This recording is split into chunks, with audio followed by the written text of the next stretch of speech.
everybody. This is going to be the part two of the episode from last time where we were talking to Rusty Bishop from the Palo Alto VA.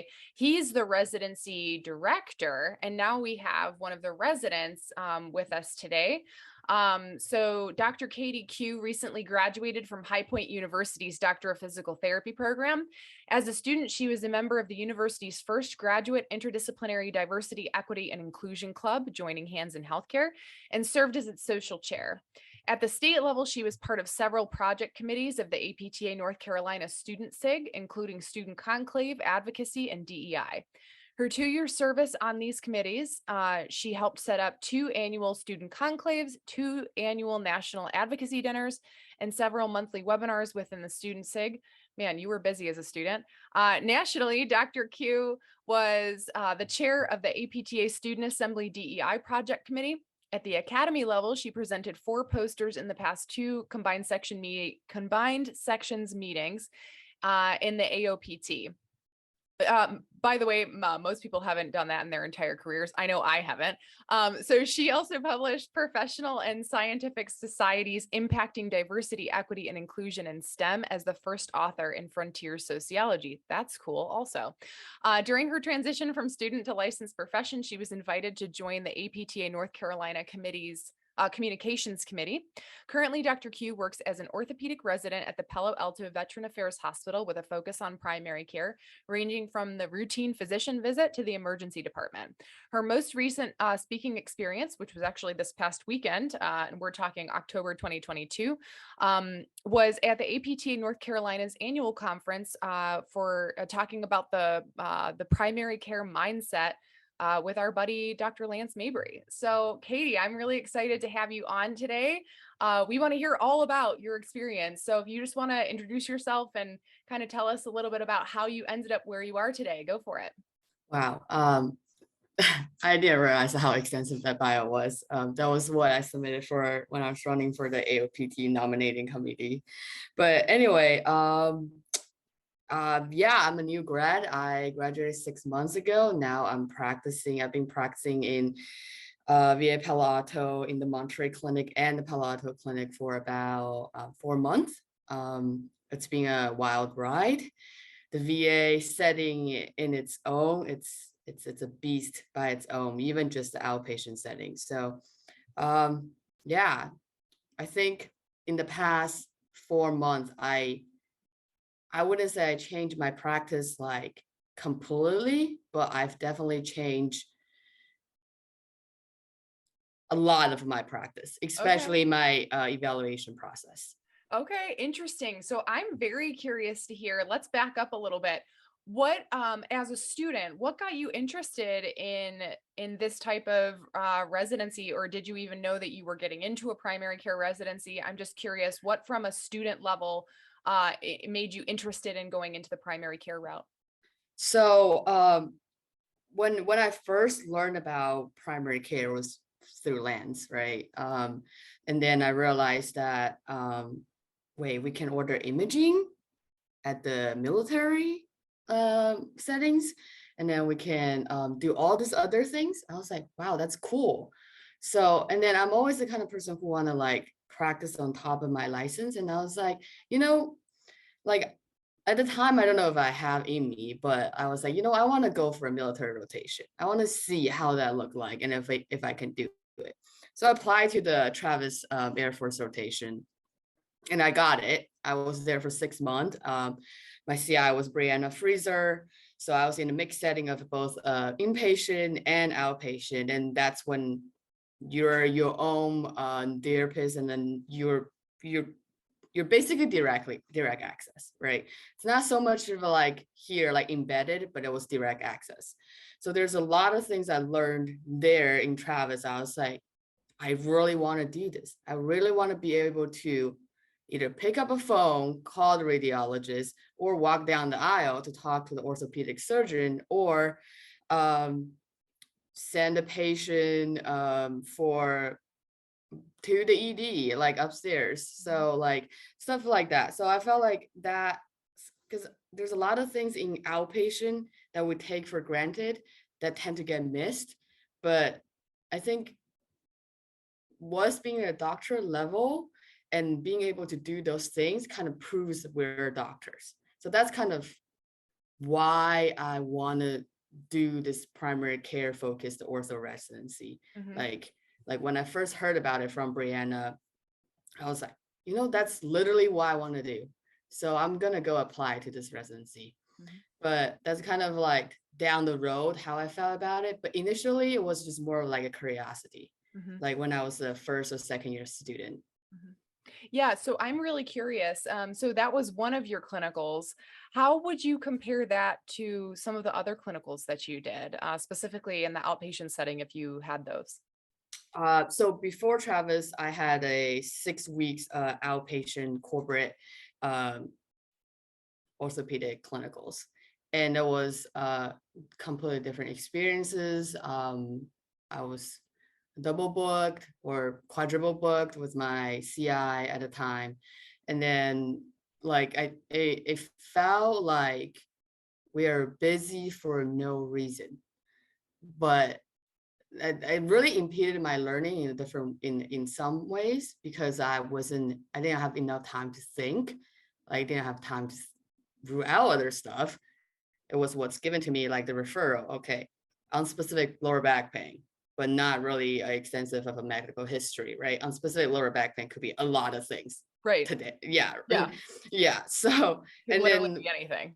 yeah, it could be literally anything. So then it's like a lot of time it's you also practice, like I understand you're also practicing on CI's license, right? So when you're a student, you're practicing on CI's license, even you had some doubts or you're a little bit like iffy about certain things. But like you talk to your CI is like, oh, that's fine, whatever. They usually see a physician, they're okay. They get, and I'm like, well, is that really true though? But a lot of time you're trying to balance that relationship with your CI and then you don't want to overstep. Right. So it wasn't, I was tired for the 6 weeks but I felt I didn't learn a lot Okay. in terms of what I want to learn. But I practice the way that I want to practice in terms of outpatient ortho or the Mhm. treatments and kind of Mhm. prove that, okay, this thing works. Mhm. So do you think that, and this is not to, talk poorly about anyone or any particular setting or anything like that, but in contrast with what you saw at Travis and what you're seeing now at VA Palo Alto, do you think that your experience in that 6 week setting, do you think that they were practicing with the primary care mindset, performing adequate systems reviews on patients, or what was the difference there, if there was one? If the um so if the difference is that in the first rotation that I had, I think time and productivity is a limiting factor of of um of the clinical decision making or the clinical reasoning, Mhm. right? Because if you're quadruple booked, you're basically seeing getting a patient in every 15 minutes in an hour. Mhm. You don't have the time to sit down, go through your whole medical screening questions or going to a different rabbit hole and why not. Versus at Travis, every visit is like a re-eval. So then you don't really need to do those treatment sessions, right? Mhm. Billing is really not that much a big deal, Mhm. both in the VA and in the military.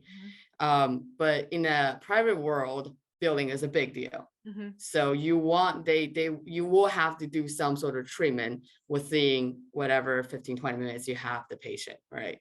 So I think that's one of the major factor that limiting that primary care mindset, Mhm. um, as I can see. Um, Okay, but go yeah, ahead. yeah, yeah. But Well, like I was gonna say, the only thing I was gonna mention, I say, but they don't have to practice that way. The clinic doesn't have to set up that way. There are clinics that are seeing patient one at a time for 45 minutes and eval for an hour that are outpatient, private sectors. And for those people or for those kind of clinics, they definitely have time for more for medical screening and other things. mhm. Yeah, do you think that in your experience from your clinicals, did you see physical therapists doing the typical screening procedures and evaluative processes that you're now doing in VA Palo Alto? Did you see people do regular, blood pressure screening, medical screening, systems reviews, making sure that all of those things were clear before they initiated care and treatment? Rarely, What do you think about rarely. that? Oh man, there's so many. I'm now thinking back in those 6 weeks I was there. I mean, like, I caught a cervical myopathy in the 6 weeks I was there, but like the aftermath of the management of it. I mean, if we have time down the road, we can talk about that case. But I don't want to bring that case up because the management of it was really poor, and I personally felt like I didn't do a really good job advocating for the patient.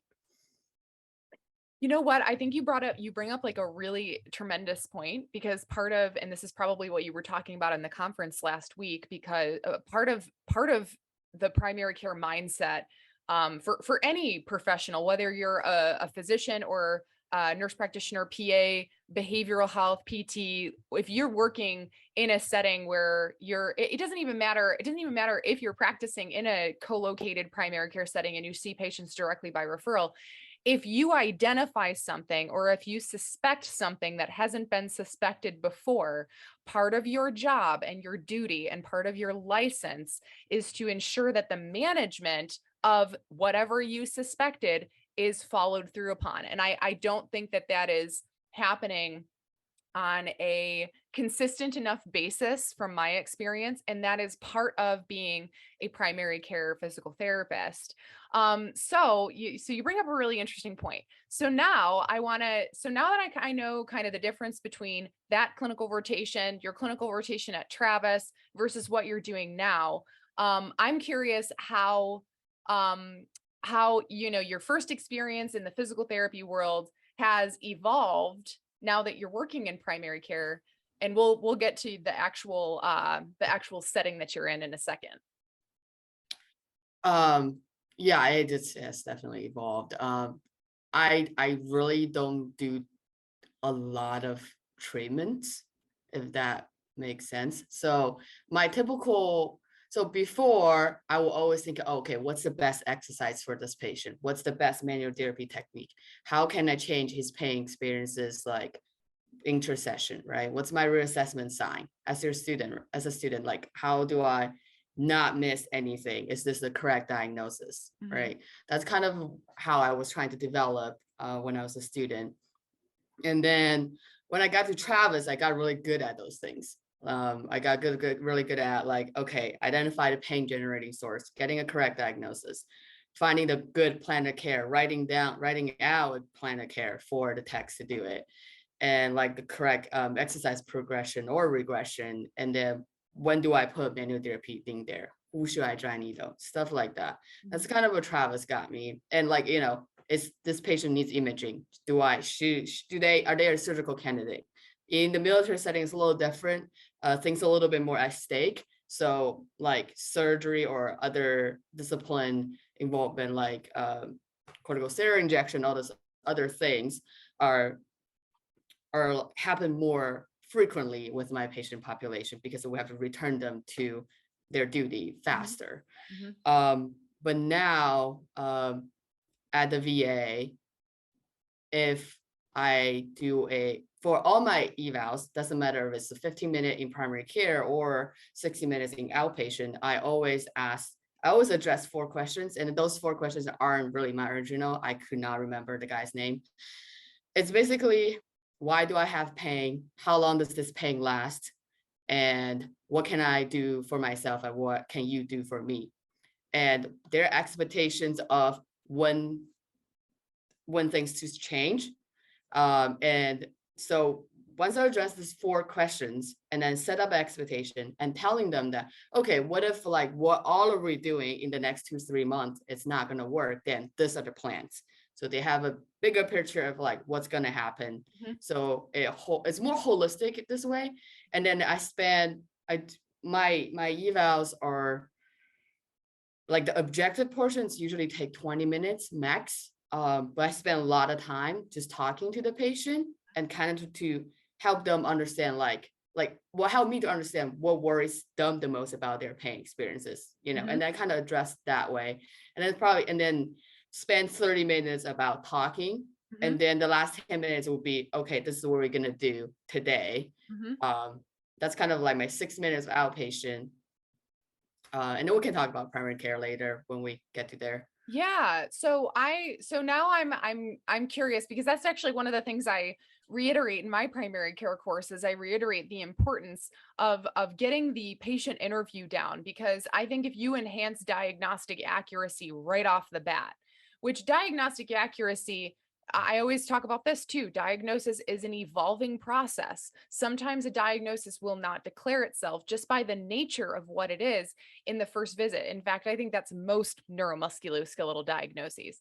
So you can have kind of a top diagnosis, but then, hey, depending on what happens with time and with specific treatments, we expect this to happen if it's this. If that doesn't happen, then let's move on to our next differential diagnosis. So I always talk about that. Not only is diagnostic accuracy is important, but also understanding that diagnosis is an evolving process, Mhm. and knowing what the trajectory is for each one of your differential diagnoses is equally important. And I think that's actually going to, if you do that really well in the first visit with the patient, whether it's you have 15 minutes with the patient or you have 60 minutes with the patient, if you do that really well in the first visit, then you're actually going to save that patient a whole lot of time, money, uh, gas mileage going from place to place, and just frustration and anxiety too. So you're going to do that really, if you do that really well in the first visit, you're going to save on a lot of those things.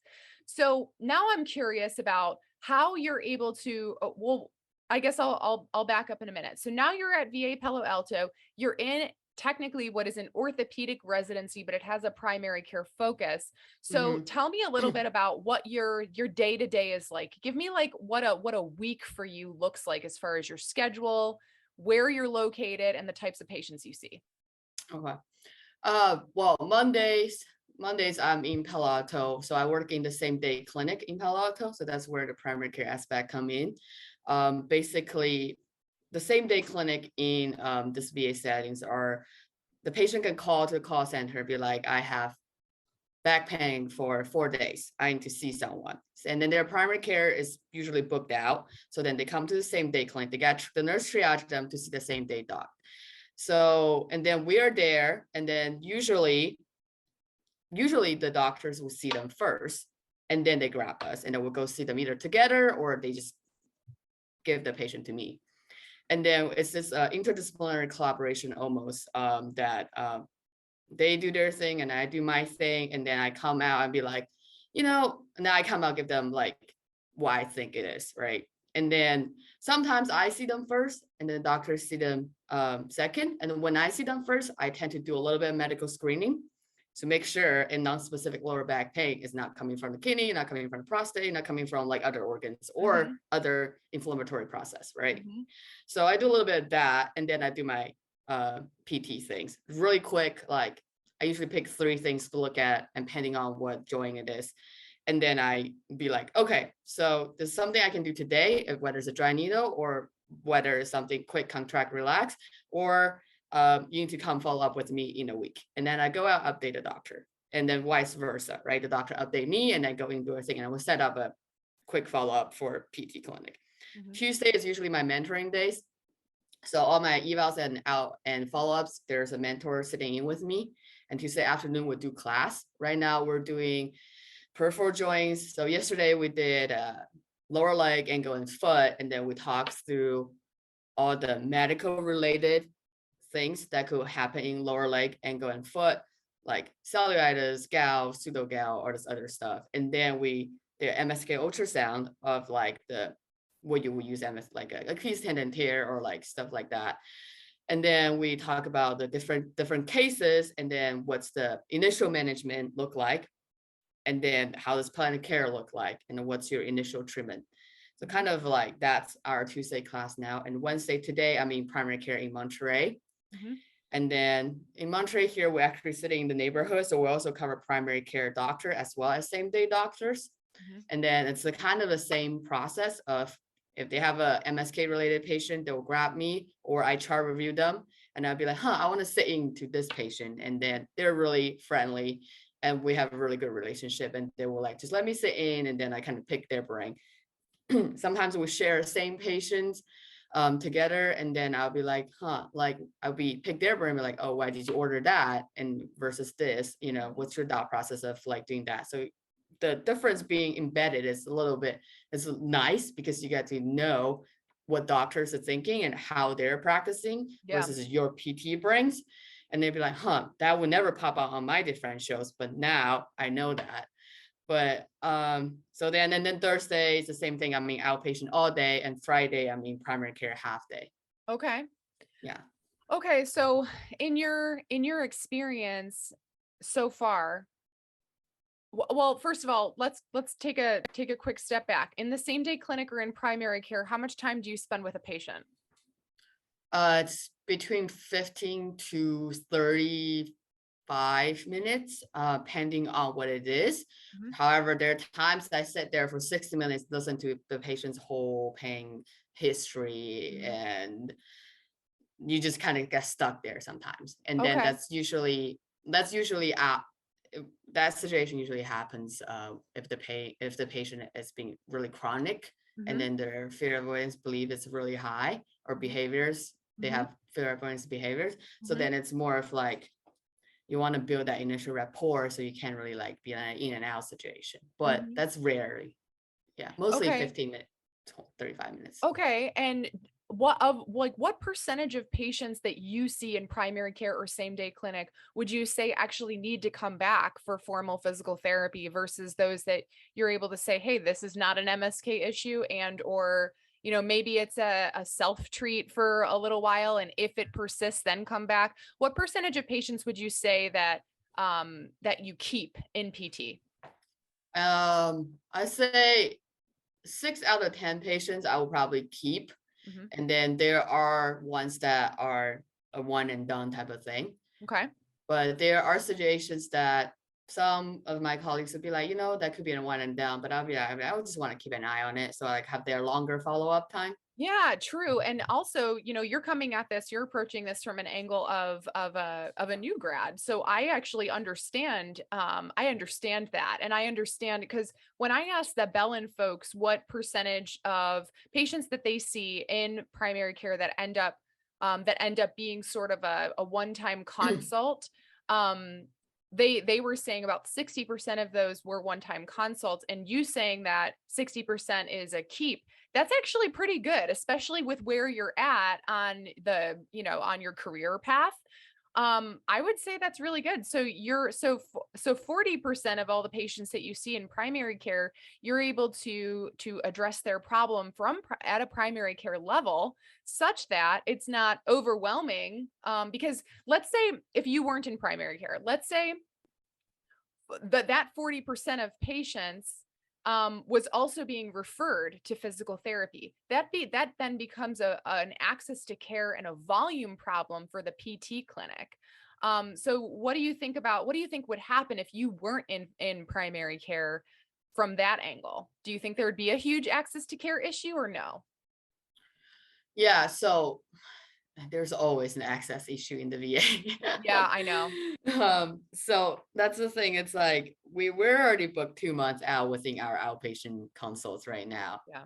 Yeah, so And so that's with you being in primary care. that's with me in primary care. Yeah, so that's the thing. It like there are patients that probably don't need to be in PT right now, Mhm. but the consults comes through, and a lot of times now well, if we're 2 months out, they're going to community, right? Mhm. um I do think me being in primary care is able to lower that burden. However, we're not full time up there. We're only up there like twice a week, Okay. 3 times a week. Right. So That's yeah, Rusty was saying that because that he was saying that since yeah, you guys are up there only a couple days a week, but he keeps getting requests for like, hey, why aren't you can you be here every other day of the week? And I wonder if you had the resources to be able to do that, like if you had the staff in order to be able to accommodate that, if that would help the downstream access to care issue that is often a huge problem in the VA. So I'll have to keep tabs with you and Rusty down the line to see if that actually does improve in the future if you do get up there a little bit more often. Yeah. Yeah. So what has been your experience working alongside these other, I mean, you mentioned it a little bit, but what has been your experience working alongside these other non-PT healthcare providers? 90% time is a really fun ride. Like it's awesome. And because it's a lot of time, like I always coming from a perspective, be like, hey, this is what I'm thinking, but I don't know if what I'm thinking is, is what you're thinking, right? And then I'll be like, okay, tell me, like I'm kind of like compare our boards, right? I have my PT differential boards, if they have their MD or PA differential boards, and be like, okay, what makes it this is a MSK and what makes this is more like a systemic issue, right? So we kind of like talk that, and then they are busy at times, and then you kind of have to find your timing of when to pick their brains and stuff. And they're really open-minded, at least for the ones that I've worked with here, and they really respect on what we can do as physical therapists, and without any sort of pharmaceutical intervention, we're able to help patients and change their pain experiences and get them back to what they want to do. So, and then a lot of time it's just being able to walk down the aisle and then be like, I'm stuck. Like, hey, like, can you tell me more about this? And they're like, okay, this is what I think, and go to this website, go to this article. And then they're like, okay, cool. So I think that has changed my way of view the medical community in general. Because when you were a PT student, right, you think PT is like God or something. Like you think you can save every patient out there, that we have the most magic wand ever, right? And then you kind of think less of other healthcare professions, and why not, right? At least that's how I was when I was like a first year or second year PT student. I can't speak for everyone, but that's how I was. And then now I'm in this setting, I'm like humbled by so much. Like like I felt like physical therapy is only a very small piece of the puzzle. It's very humbling indeed. And I have to say that as young, I was Katie Finn back at that point. Young Katie Finn, just out of school, really thought PT could save the day. And part of me wonders if that's an issue with the training, right? So like IPE, interprofessional education, has been a huge push over the past maybe 5 years or so. It's been increasing, and I hope that it continues to increase, because my honest perception is that when I was in PT school, I was presented this was my perception, absolutely no knock on my program or whatever, but my perception was that any non-PT musculoskeletal intervention was frowned upon. So in injections, medications, surgeries, that like all of those things, all of the literature, I felt it was very biased. The way that it was presented to me was like all of these things are bad and PT's better. And I very quickly realized when I started my career in a primary care setting, just like you, and I very quickly realized that all of that was not true at all. And I also gained a tremendous amount of respect for the things that I didn't know, and for the people around me who could help me fill those gaps. Not for my knowledge base, but just so that I could understand the bigger picture of healthcare and medicine, and how we all need to function together as a team in order to serve our patients best. So actually, I was asked to teach a course for one of the state conference meetings in the spring. And one of the topics I brought up, because I gave them a couple of options that I could present on, and one of the topics that they said they wanted the most was it's a 7-hour day on, does my patient need me? And it's going to be a multidisciplinary approach and multidisciplinary care options for a variety of common musculoskeletal issues. That's the stuff that I felt that I was never really provided with, at least from an unbiased and objective perspective, like a non-PT sort of way. So I'm excited about that, and I hope everybody else gets excited about that. But you bring up a really good point that like maybe it is our education programs that need to really take a hard look at how they're presenting information to students so that they can make sure that it is in an unbiased fashion. But then also bring in more interprofessional I mean, if you're in a DPT program, chances are your school that you go to is also going to have a medical program, a nursing program, a PA program, a pharmacy program. I remember my program, we had OT right down the hallway and we had pharmacy downstairs. We never interacted with them at all. And I hope that that's becoming more of the norm. But do you think that as a new grad, do you think that making that more of a push in our entry level of education, if we even took some classes together, do you think that would make a big difference in the way we all see each other? Yeah, a 100% will. And I think one of like the cool experiences, well, I think when I took a turn was when I was at Travis. That's when I took a turn of like what I believe on what PT can do and what other people can do. It's um so this is interesting. So the sports med fellows at Travis, they came down and to shadowed my CI for her outpatient PT evals, right? Then later on, she was invited to go to their sports med case, whatever case studies. So then they will all see a real patient together. So we have the sports med doctor's perspective, and then we have a PT perspective. And then it's very eye-opening for the sports med fellows to see what PT eval process is looking like and how we can come to a conclusion on the pain generating sources with our physical exam without actually using an ultrasound. And then have us bring on like what we can do, what's our boards upstairs to the case studies. And I think that was a great like interdisciplinary collaboration. And I do believe that we should do, I mean, High Point had that too, but we had it online. So like having social worker, nursing staff, pharmacists, and MDs or PAs in one Zoom meetings and then doing a case study together on how, but like it was an inpatient case study, which inpatient in its own, it's already interdisciplinary. Right.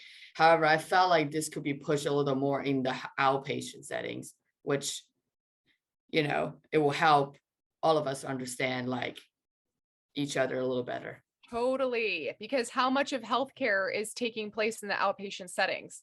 Yeah. I mean, it's got to be upwards of 80%. I mean, it has to be. And that's just me like spouting off what I think, because the vast majority of the population is not in a hospital right now. The vast majority of the population is dealing with chronic health issues, non-communicable diseases that are affecting their function and their muscle mass and all of that in the outpatient setting. So got it, understood. Like we need to understand how to collaborate on an acute care floor. It is even more important in the outpatient setting because we often, I know you're in a co-located space, but we often are not in co-located spaces. And the lack of communication across disciplines is leading to not only poorer patient care and patient management, patient outcomes, but it's also leading to, in my opinion, I think there's probably something to be said about a lack of professional development over time. If you're a PT doing PT things surrounded by PT for your entire career, you are not going to get the breadth of experience and the breadth of knowledge that you would otherwise if you were training, co-located with, and or being educated with other healthcare professionals that see things differently from you. Would you agree with that? Yeah, 100%. Yeah, we're kind of, I think we need to branch out. We're stuck in our PT world, and it's a very small world. Yeah. You're right. It's a very small piece of the puzzle. It's a very small piece of pie. And one of the things I talked about in the podcast episode that was released today, which at the time of recording, it's October 19th. The one that was released today, I was talking to Kelly Schrader from Milwaukee, Wisconsin, and she is the director of a PACE program, which is a center, or it's a Medicare and Medicaid funded program. Mhm. And they have all of these resources and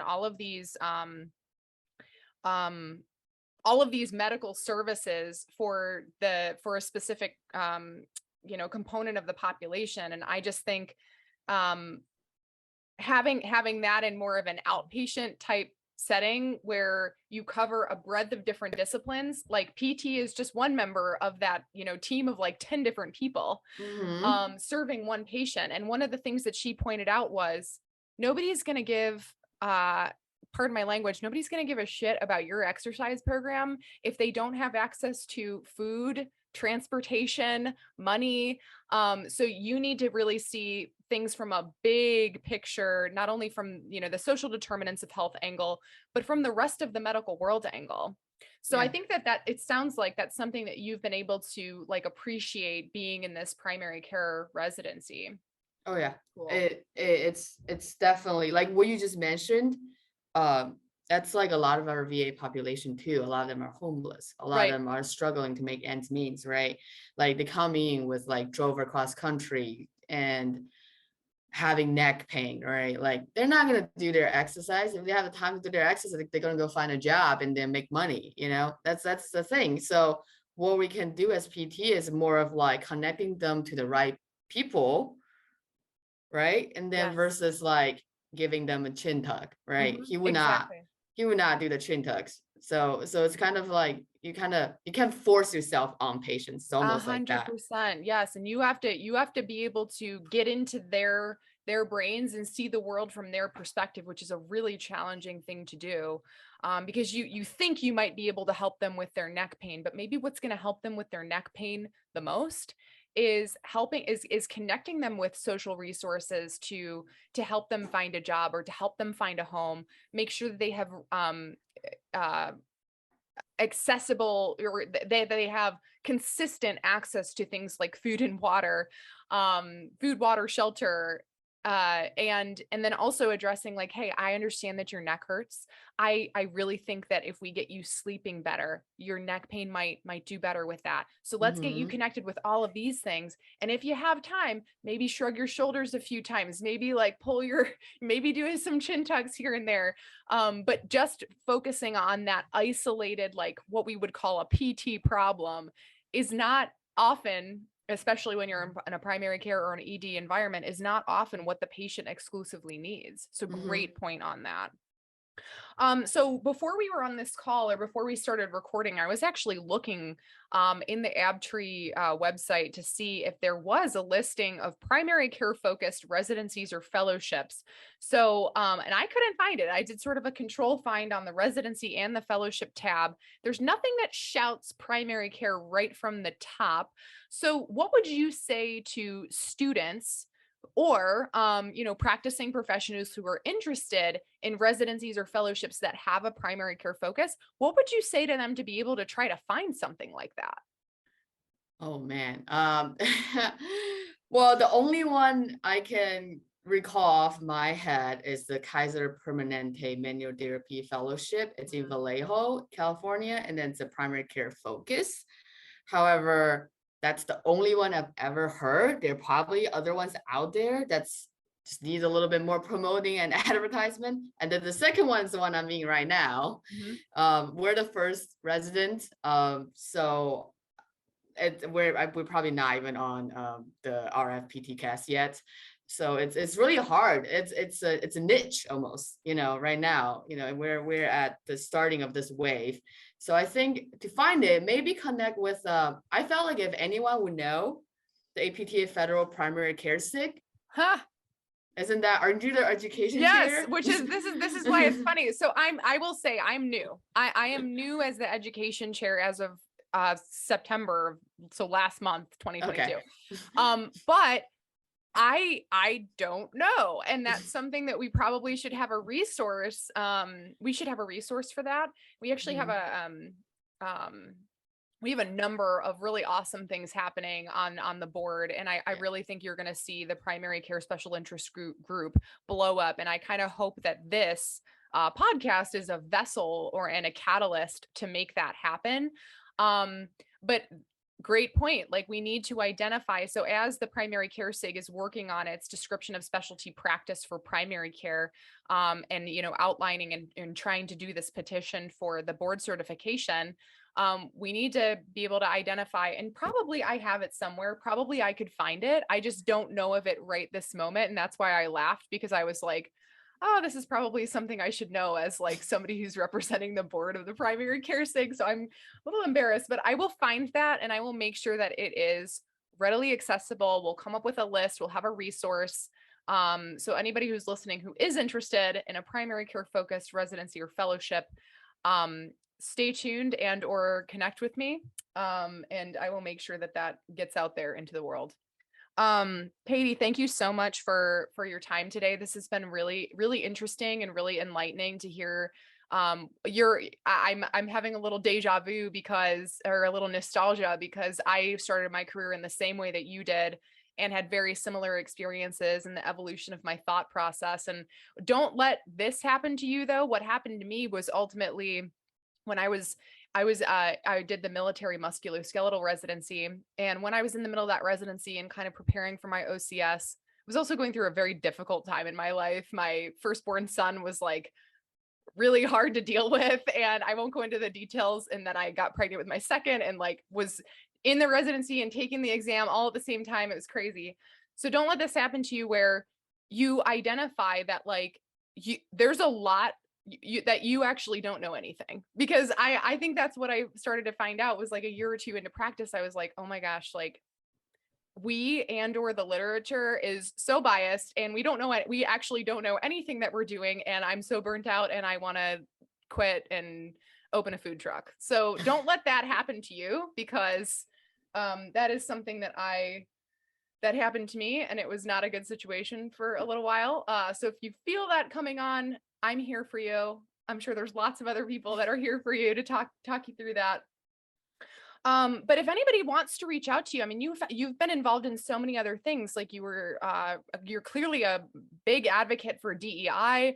And you've had a lot of already poster presentation experience. If anybody wants to reach out to you, how can they do that? LinkedIn's probably the easiest one. Okay. Just KDQ and you'll probably find me. Okay, Yeah. awesome. And for people that are listening rather than watching, Q is QIU. Is that right? Yep, There you go. Got it. I spelled it QUI a bunch of times, and then I was like, nope, this isn't right. Okay, so Katie QIU on LinkedIn. Mhm. Awesome. Okay, well, thank you so much. I really appreciate you coming on today. And we'll have to keep tabs. Maybe we'll do another episode like a year or two from now and just see where you're at. All right, sounds good.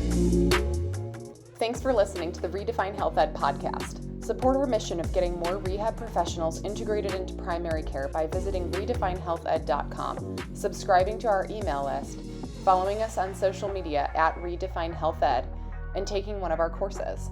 All podcast listeners can save $50 on our Foundations for the Primary Care Therapist course or the Master Musculoskeletal Imaging certification by entering RHE Podcast, all lowercase, into the promo code section of the checkout page. Until the next episode, stay awesome, y'all.